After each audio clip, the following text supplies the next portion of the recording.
Well, hello. It is a special live chat here on Pittsburgh Hockey Now. Hi, I'm Dan Kingerski. We're going to dive in today to one of those wonderful ill-fated topics of the Pittsburgh Penguins history. And that is, there's been a lot, from Petey the Penguin that the organization accidentally killed, back in 1967. Through all of the craziness of the 70s and the bankruptcies of the 80s, nothing is quite as wild as the venture known as the Russian Penguins. We're going to bring on author who wrote a fantastic piece for the Hockey News, Sal J. Barry. Here in just 1 second. In fact, let me get him. There we go. There's the split screen. All right. Hey, Sal, how are you? I'm all right. How are you? Sal, can you hear me? Yeah. Can you hear me? No, I don't think Sal can hear me. Yeah, I can hear you. I can hear you. Can you hear me? That's the question. Okay, there we go. I had muted my laptop. So I know a lot of people who'd like to mute me in real life, so you're one up on them already. Let me mute the video. That's what I'm still getting the hang of these split screens, Sal. Yeah, it's been a challenge for a lot of people. Myself, especially because I've been forced to use this technology. I normally work as a university professor, and all of our classes got shifted to online this quarter. So all of a sudden, I've had to become a Zoom expert. I've had to become a Panopto expert. I've had to become an expert in a lot of things that I'd only use just for, podcasting and fun stuff like that. All right, so I see where we're on, which is good. So let's set the stage here. The Russian Penguins. You and I are both old enough to remember, the good old days when communism wasn't politically correct and it was reported as an oppressive, bad sort of ideology, and Russia was the Soviet Union was a bad country. We have the glasnost and the perestroika, and all of a sudden the Soviet Union becomes Russia. And it really became, Sal, the wild, wild west. I love Tom Segura's stand-up comedy when he talks about going over to Russia in the 90s as an exchange student and the Russian mob and mafia. And the Penguins really came headlong into all of that insanity, didn't they? They did, and it was actually to help one of their most dominant hockey teams of all time, the Russian Red Army team. Usually we see it as CSKA, but Russians actually pronounce that as CSKA. So the CSKA Moscow team, a.k.a. the Red Army, was broke. Oh, by the way, hey, Sal, take a look at this. Here we go. Oh, okay. You show me yours, I show you mine. All right, yeah, and I think I should show this to the viewers here. I'm wearing my Russian Penguins jersey, collector's item, but I don't care. I love it. I'll wear it. I'll get it dirty. If it was big enough, I'd play in it, because it's just weird enough of a logo, and we'll have to talk about that too. But really, it was the Penguins partnered with the Russian Red Army team to help them because the team was broke. Yeah, it was. They went from such an interesting, a government-controlled team that found kids and drilled them their entire life into this kind of a forgotten-about league. I think in your story on the Hockey News, which I should link to here momentarily. In fact, I've got it right here. I'm going to link to it right on our chat board here. There we go. There's the other link. And don't forget, check out Sal. While I'm doing all of the plugs here for you, bud, at puckjunk.com. Sal is an avid collector and a great. What would you call yourself, a salesman or? I'm just a hockey junkie. I mean, hence the name Puck Junk. I mean, I love hockey collectibles. I love hockey culture. I'm a rec league hockey player, so I play hockey, not well, but I still play. I collect hockey, and then I just geek out on hockey culture. So for me, I think one thing that you asked me before we went live was, why did I want to write this? And it was because, like you, I mean, I remember hockey in the 90s, and you had Lemieux and you had Yager, on the Penguins, and they were just such a dominant team. But then I remember just hearing just this little footnote that the Pittsburgh Penguins were working with the Red Army team. And I remember seeing the logo and just thinking, wow, that's cool. What's going on there? But, back in the 90s, news travels slow. And then being in Chicago, which was not exactly a hockey hotbed in the 1990s, maybe we'd get a paragraph about stuff going on around the rest of the hockey world. I mean, we were lucky to get coverage of the Blackhawks. So them talking about the Russian Penguins, you'd almost never see that other than maybe just a little footnote in like a news and notes section. So as I got older and started thinking about stuff, that I wanted to write about, especially when I started working for the Hockey News as a contributing writer, I was like, I really want to know more about what the hell happened there, because it just seems like such an odd thing for an NHL team and a powerful NHL team, one of the top NHL teams, working with one of the, if not the top Russian hockey team, and just the what turned out to be insanity that unfolded there. Yeah, it. Let me pull back the. There we go. Back to the split screen. I had your close up, Mr. DeMille. So there's no money in Russia. The country really is kind of sputtering and trying to find its way in that huge transition from, oppressive state control to lawlessness almost. And I think back to the mid-90s and Bill Clinton and Boris Yeltsin getting a bit drunk and having a press conference in the Rose Garden. I think of, this was Russia. So Howard Baldwin, then the owner of the Pittsburgh Penguins, and for those of you who don't know Howard, I've got, here is Howard and co-owner Karen, and they were probably the spearheads of this. They partner with the great Russian coach, Viktor Tikhonov.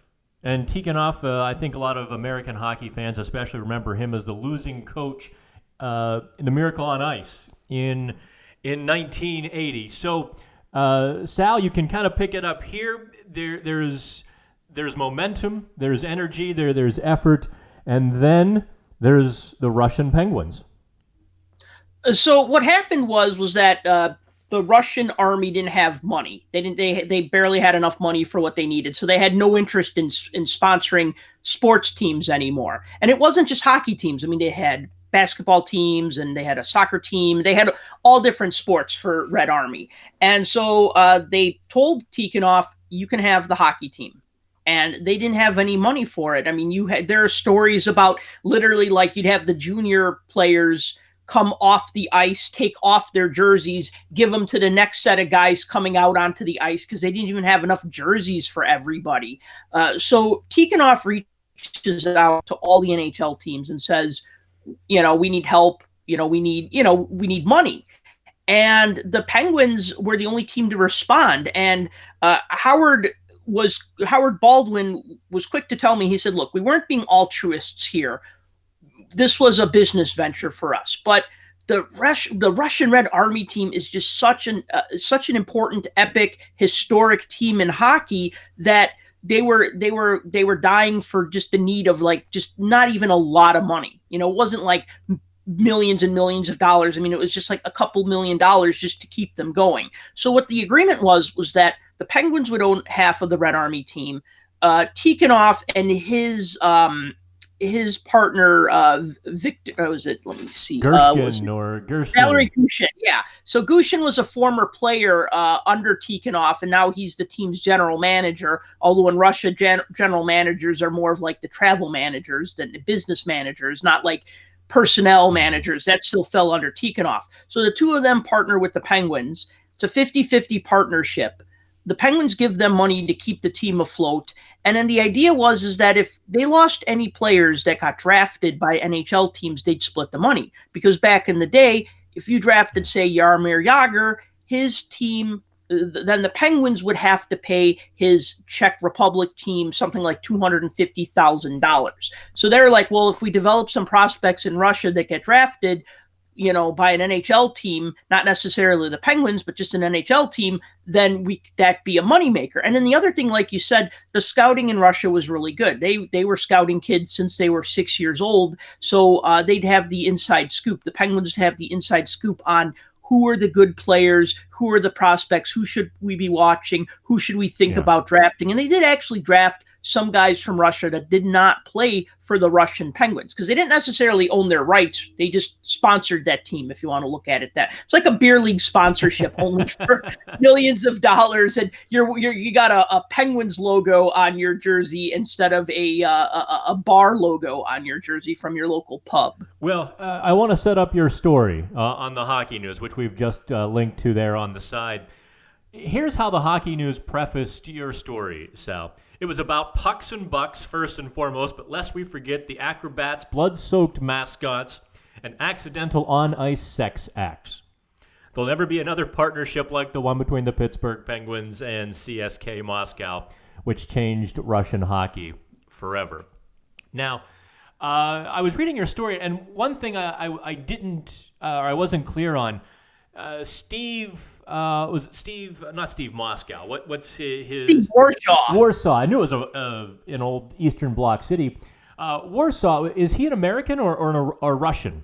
He's American. Okay. Yeah, he's from New York. So Howard Baldwin sent him over to promote the team. Yeah, to be the marketing guy. Because there were like 500 people in the stands for the Red Army team at this point, and I didn't know this. But it was considered impolite in Russia to cheer after a goal.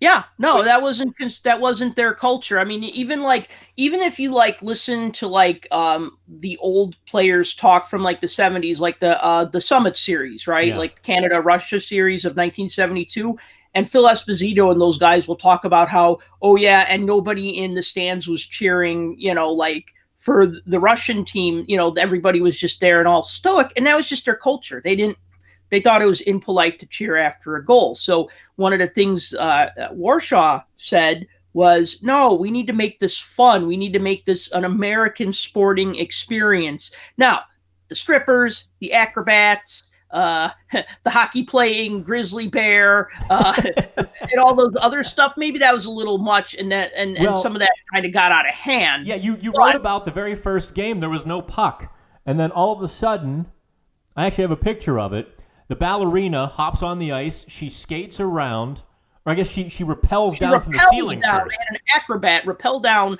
from the scoreboard and give the referee the puck, and nobody had ever seen anything crazy like that. I mean, by, the 90s, a lot of us had already seen, maybe, either acrobats or Cirque du Soleil or just theatrics, right? Like, theatrics were fun, but maybe not surprising. And there it was like, oh my God, this is happening at a hockey game. This is crazy. And that's how the popularity spread, was that people would see what happens at the games, and then they would tell their friends about it. But another thing, and this is really underrated, but another thing that really helped the team were the arena giveaways. We think about going to a Blackhawks game and getting a hat or a beach towel, right? Or a set of trading cards.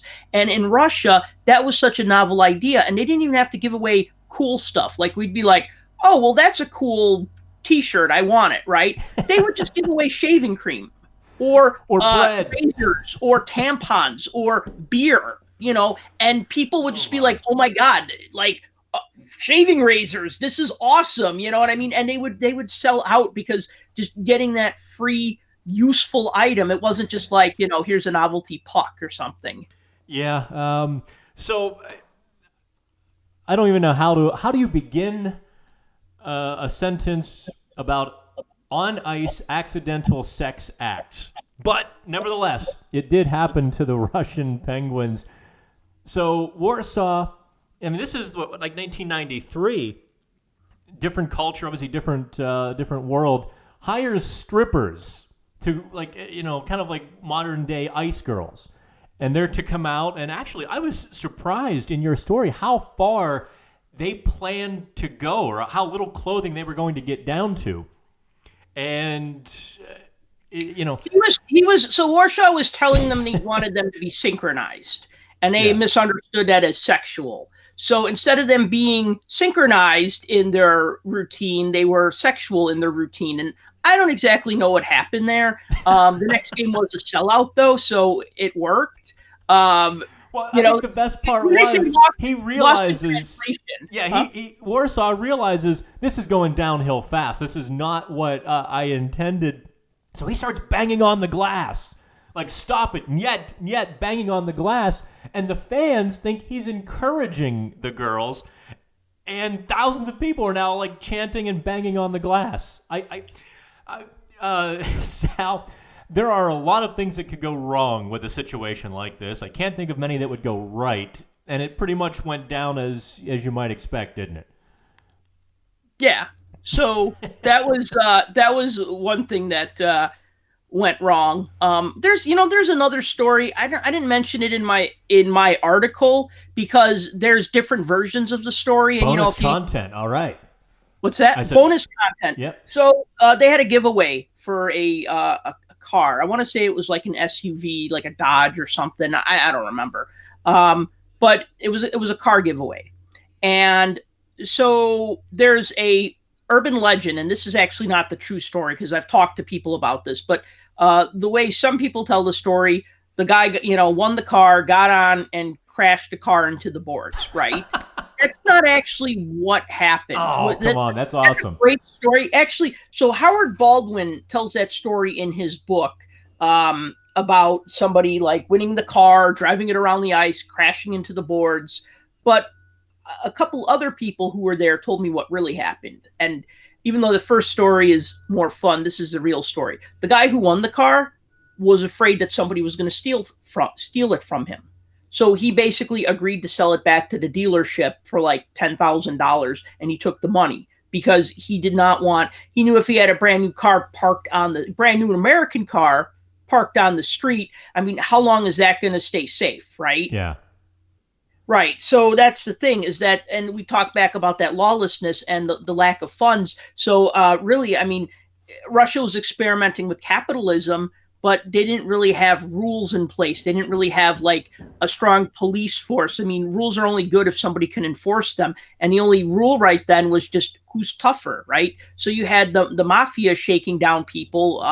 And if you paid somebody for protection money, then you were safe. But if you had something really nice, they might want that too. So honestly, the car story, although the story about the fan crashing the car into the boards, that sounds funny, but come on, we know that that's not what really happened. He was scared and he sold it back to the dealership, as was confirmed by 2 or 3 people that I talked to. Okay.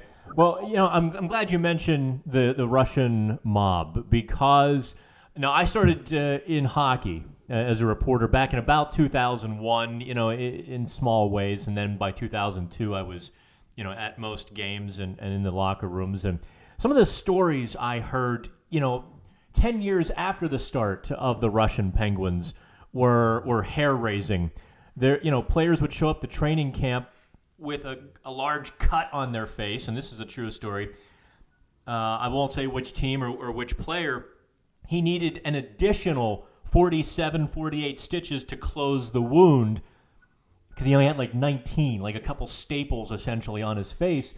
The Russian mob, they weren't such nice people, and they kind of they saw an opportunity with the Russian Penguins, didn't they?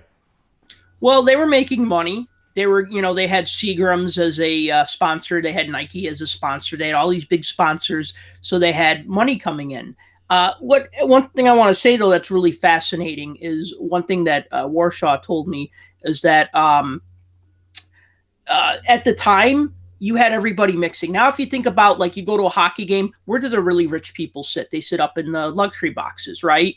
Or there's like, different like clubs, right? Like I went to a Bulls game and there was like some Chicago Bulls basketball game. And there was like some executive suite or something that I just somehow managed to luck into getting a ticket for. But I mean, different classes of people experience the game differently. Back then, it wasn't like that. You'd have everybody sitting in the stands together. You'd had army guys watching the games because they were the Russian Penguins. You had mafia people watching the games because there was money involved. You had hockey fans. You had poor people. You had rich people. It was just like everybody just mixed together in the stands, right? I mean, you wouldn't see that now, right? You would not sit next to a millionaire or a billionaire at a hockey game. They would have a way better seat than you and I. But back then, it was different. So that's really crazy if you think about that, just that cultural mix. So what happened was that the mob guys saw that the team was making money, and they started putting the squeeze on the team for money.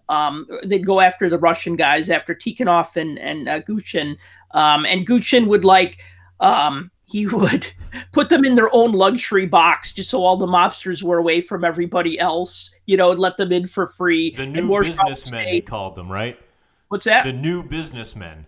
Yeah, novi businessmen or new businessmen. And then he'd be like, oh, who are those guys? And he'd be like, don't ask or you'll be hanging by your thumbs, right? So just like the less you know, the better.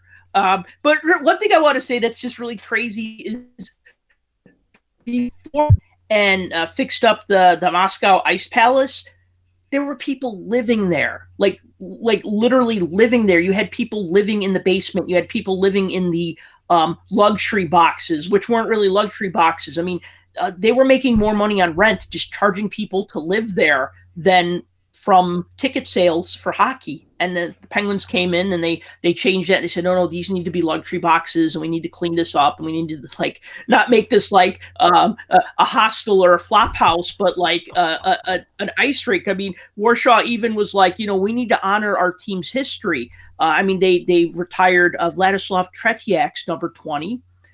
They had and when you'd walk in, they'd have like a little mini museum of Siska history, and that was all like the Western influence. Like, hey, you have this great historical hockey power, embrace it, promote it, be proud of it. I mean, I have some ticket stubs. I don't have one on hand to show from the Russian Penguins, and they would actually print like their legends. Like Mikhailov and Kharlamov and Tretiak on the ticket stubs so that people would want to keep them after the game, because they were just like tickets to a hockey game in Russia were like a receipt, like a register receipt from the grocery store. And then they're like, no, these need to be this nice thing that people will want to keep. Of course, they jacked the price up from about 6 cents to about $10. So of course you want to make it, give them something else for their money. All right. So as we kind of, obviously this was craziness, but they began to fill the arena, didn't they? They began to sell out, did the Russian Penguins, and from their Independence Day in November through the rest of the season. And I couldn't find any old photos, by the way, Sal, of the original Ice Palace that they would have played in. All the photos I could find now were of the rebuilt, state-of-the-art, professional type arena, not one that folks might have been squatting in. But we get through the season. There's money being made, and then it kind of all comes to a crashing halt pretty soon, didn't it? Well, they had 2 years of success. Oh, 2 years, okay. 2 years, 93, 94, 94, 95. And one thing that was really cool was that during those 2 years, the first year, the Russian Penguins toured the IHL, the International Hockey League. So for those who don't know, the NHL's main farm league is the NHL. Back in the 80s and 90s especially, up until 2001, you had the International Hockey League, which was a rival to the AHL. And so the Penguins had their farm team in the IHL at the time, the Cleveland Lumberjacks. So what they decided to do is they decided to have the Russian Penguins tour the IHL and play all the IHL teams, starting with the Cleveland Lumberjacks. And they did that in the 93-94 season. That's probably one thing that put it on my radar, was hearing about this and saying, whoa, it's, there's a Russian hockey team called the Penguins, and they're playing the IHL teams. And then, so in the 94-95, it was also successful. It was after that season when they really started feeling that influence from the mob, and they were like, okay, we need to get out. We need to get our people who work here. It's not safe anymore. So they basically ended up parting ways with the Penguins after that, or the Russian Penguins after that. Once a couple of so-called bankers showed up to a dinner between Baldwin, Howard Baldwin, Karen Baldwin, Tom Ruda, who was also a partner, Victor Tikhonov, and Valery Gushin. Gushin introduces these two guys and say, "Oh, these are our new partners," and they're like, "Who are your what?" Yeah. Like who are these guys? And they just kind of got that sense that, okay, this is going downhill now, right? Like they've attracted so much attention. The team was so successful that now the mob wanted their cut, and they were just like, well, it's not safe to have our people here. I mean, and then actually, and I'm not quite sure of the timeline on this, but it might have been while they were still with the Pittsburgh Penguins or immediately afterwards, but like somebody was murdered. It was like I want to say somebody that worked for the teams, but they were Russian. I know a year later, a player was gunned down by the mob because they thought he was the tennis coach who I guess had crossed the mob. Remember, CSKA had all these different sports clubs, not just hockey. Okay. So they mistook this hockey player for a coach of another team. They gunned him down and killed him. I mean, there was a lot of stuff. And by this time, the Pittsburgh Penguins had severed their ties because they said, all right, this isn't safe anymore. Well, I'll tell you what, it would be about 15 years ago. And I can't call him a friend, but he was a player. He went to Russia. He was there for a little while, wanted to come home. And he found himself unconscious in an alley not long after making the request, and decided he'd stick it out a little while longer. So, like, yes, this crap, this insane stuff went on, and Howard Baldwin was maybe wise to get out when the getting was good. And I do think of Tom Segura's line, "Hey, this is Russia." It really was kind of like that. I have here, by the way, if you're just joining us, hop onto the chat side here on YouTube. Check out Sal's website, Puck Junk, for some awesome hockey memorabilia. You have some things I think Penguins fans might like pretty close, right, Sal? You've got still sitting in front of you? Yeah, I got a couple of cool things here I can share. Let's see here. So, begin? Yeah, go ahead. Hold it up. I love this. So this first thing is it is a box of gum from the Czech Republic with Jaromír Jágr on the front. Fantastic. I mean, we have peanut butter here in Pittsburgh. I've never seen the gum. Nope. Like I said, it was a Czech Republic thing. And another fun thing that I have, Penguins related, is this Mario Lemieux card, kind of like a postcard from the 82-83 World Junior Championships. Or, sorry, maybe it was 83-84. Yeah, I think that was about somewhere around there. It was an 83 Team Canada junior team, and this is a card of Mario Lemieux. He's like 16 in this picture. Just give a nice close-up there. So pretty cool. That was fun to track down. If you ever want to sell that, I might know a buyer. Oh, I got two sets actually.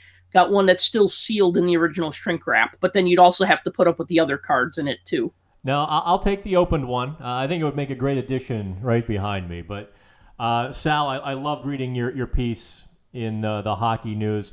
I've actually had this jersey here. Let me hold it up there. I'm wearing the hoodie because the jersey is probably about a size too small. At this point in my life, I don't know where it came from. I don't remember how I got it, but I've been holding on to it now for probably 20 years. And to read those stories of just how wild and crazy the Russian Penguins truly were. And by the way, one of Howard Baldwin's stated reasons was to get a pipeline of Russian players. I don't know if you noticed this. His original goalie for the Russian Penguins team, did you see who that was? Oh, yeah, of course. I tried to track him down, but he's living in Russia, so I couldn't find him. But yeah, Nikolai Khabibulin was their goalie. They had two players. So the Russian Penguins had two players who went on to the NHL. One is Nikolai Khabibulin. The other one is Sergei Brylin, who I actually spoke with for my article. Brylin talks about his experience there, and he just said, you grow up. The Russian army logo was really simple. Now we had this cartoon penguin, and he said, but you know what? I was a young guy, and everything that was new was interesting to me. So, okay, they changed the logo. Okay, that's cool. That's cool. It's different. Okay, now we have people in the stands cheering. Okay, that's new, that's different, and he said that, a lot of the players had an open mind to it. They had an open mind to the change because they just want to play hockey, right? They don't care what jersey they're wearing. They just want to play hockey. Breland actually told me a great story about just doing that IHL tour. And he said that it was for them, it was a new experience for a couple of reasons, because they had to play back-to-back games in different cities in different nights. They were traveling coast to coast. They'd go from Kalamazoo, which he said he thought was a funny name to say, Kalamazoo, Michigan, and there'd be snow on the ground. And then they'd go play maybe the San Diego Gulls, and it was sunny out, and there'd be like oranges growing on the trees, and just how crazy that was for him as like a 18 or 19-year-old kid, just to have this experience, and he said it set him up for the NHL because, when he made it to the NHL a couple of years later, they were traveling a lot and you're playing in different cities and stuff. And so, yeah, it was an eye-opening experience. You would think with Khabibulin, they would have been a better team. But I mean, again, he was a young guy, and most of the best players from CSKA had moved on to the NHL. I mean, just think, if there was no fall of the Iron Curtain, I mean, CSKA would have had a top line of Sergei Fedorov, Alexander McGillney, and Pavel Bure. I mean, that was their next big line that they were going to make, their superstar line, like their KLM line from the 80s. But Krutov, Larionov, Makarov. Anyway, yeah, it was Khabibulin. He was with them for a year or two. Well, the one story we didn't get to, Sal, is the bloodied mascot. And I'm going to tweet the link to your story once again. Iceberg pummeled by Russian special security forces. And we'll leave it at that. I have appreciated your time so much. There's a link to the Hockey News story that has been nominated for the Professional Journalist Award. Sal, it was really interesting and fun to read it, and I thank you so much for taking a few minutes with us today and kind of going over that and showing us a teenage Mario Lemieux. Could I just throw out my Facebook group real quick? Absolutely. In fact, I put the link here on the chat board, but please go ahead. Sure. So just a couple ways to find me. My hockey site is puckjunk.com. If you like hockey apparel, like T-shirts, you could go to shop.puckjunk.com. And also, if you like talking hockey with other hockey fans, I got a Facebook group set up for this. It's facebook.com/groups/puckjunk. Oh, and find me on Twitter at puckjunk. Hang on, let me add groups into that. I think I might have posted the wrong link at first. I didn't have groups/puckjunk. There we go. There's the link there on the chat. Sal, great work, and thank you so much. Thank you. All right. So, let me see here how we do this. All right. So there's just me. What craziness. Some of the stories I could tell about Russian interactions and some of the things I saw as a young reporter in Pittsburgh and elsewhere around the league. I don't even know how to describe it without getting myself in trouble. Let's just say there was one player in the league who was maybe mediocre, but he would show up to games with 3 or 4 women who truly could have been in any magazine they chose. And the women would be in fur coats, full jewelry, full dress. And they would wait in the concourse, kind of, down outside the locker room. Game would be over, reporters would rush in. And I think if I said the city, you'd probably figure out the player. And then he would leave. There he would go. And in the course of the evening, a couple friends would gather with the girls, and away they went. But the friends would be a few steps behind the player and the girls. Craziness. It's come a long way, hasn't it?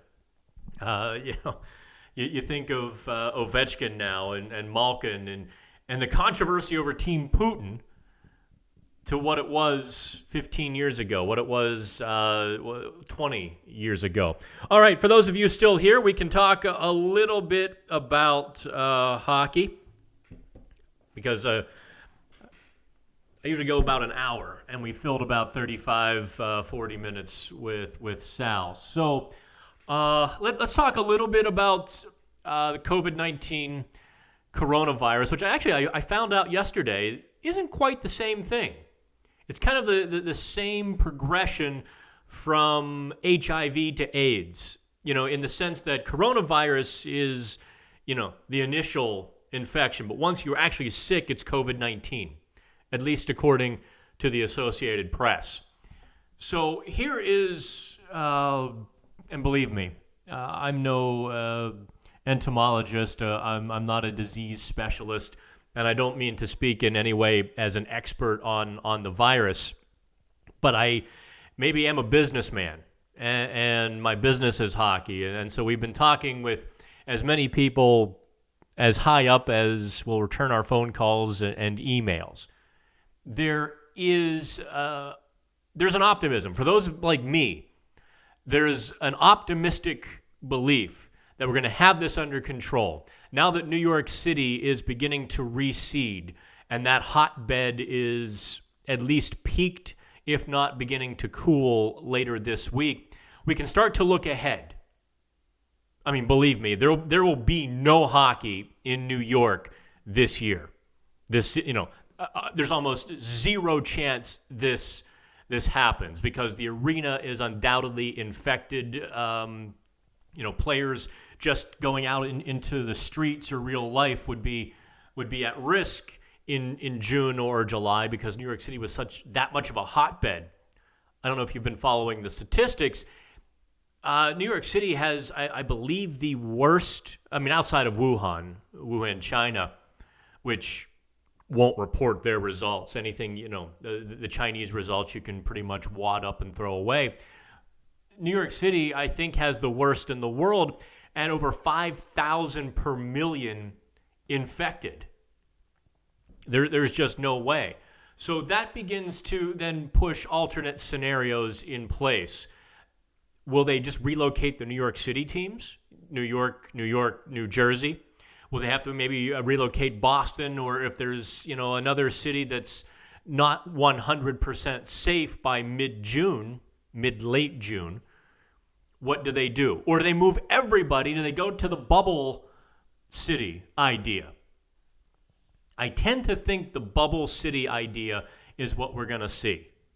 I think maybe they choose 3 or 4 bubble towns, so to speak, with an adequate arena, low levels of infection, where they can sterilize the arena, where they can keep the players safe. I think you're going to see some sort of hockey. And in terms of timelines, we've had it confirmed to us that there isn't a drop dead date. There's not a big X on a calendar somewhere that says, okay, by June 15th. But in all practicality, you're going to have a 2-week, probably maybe even a 3-week training camp. These guys aren't on ice. They're not going to be able to go full speed on day one like they are in training camp. They're going to have to spend a few days stretching the groin muscles and the backs and the legs and just kind of taking it slowly. 2 weeks might not be enough to get into game shape, and I know that's what Gary Bettman said. I think 2 weeks is maybe a little bit optimistic. So take that minimum 2 weeks for training camp they're going to need. Also realize players are going to need to be in quarantine at whatever site they choose or they're playing for a couple of weeks as well. So now we're talking about a month. We're effectively talking about a 4-week run-up minimum until hockey could start. So I think perhaps their drop-dead date to begin quarantining. Players are self-quarantining now. But to really begin the official process, June 1st is probably it. June 15th, we're going to know. Look, we're going to know, honest to God, the state of the world, what's happening. Blake says the UND arena looks awesome. Blake, I will tell you, as the Team USA play-by-play guy, in, I think it was 2005, the years run together. Phil Kessel was 16. Sidney Crosby and Patrice Bergeron beat Evgeny Malkin and Alex Ovechkin in the gold medal game. The Ralph in Grand Forks, North Dakota is extraordinary. Marble floors, brass railings, leather seats, amazing arena, trust me. So yeah, if they go to the Ralph, there'll be no problem. But I think, we're probably going to be looking at June 1st as a date where we have to begin the preparations, and June 15th is when we have to actually begin putting plans in action. If they don't hit the ice by first week of July, we're toast. And there will not be a Stanley Cup, which brings in huge salary cap considerations. Pierre Maguire dropped a bomb on 93.7 The Fan on Monday when he said 25 to 40% decrease. By letter of the law, he is correct. He walked it back a little bit. The NHL and the NHLPA will come to an agreement, so teams aren't absolutely screwed trying to ice a team next year. But so that's kind of where, that's the state of hockey. I know, a lot of you are worried about your lives and not paying attention to, some of the minute details or even sports. That's kind of where we stand as best I can tell you. I am also, just personally, I'm monitoring Sweden very closely. I don't know if you know this. Sweden went against the grain and did not close bars, restaurants, schools, and a lot of businesses. They kept them open. They've limited public gatherings to under 50 people. So you're not going to have sports, going on in Sweden right now. But they adopted a theory and a strategy of herd immunity.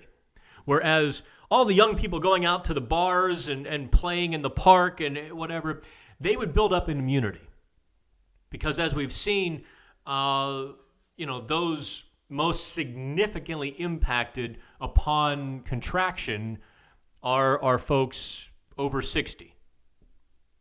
And Sweden has decided to build the herd immunity. They made a crucial mistake, though, did Sweden. They didn't isolate or barricade the nursing homes until April 1st.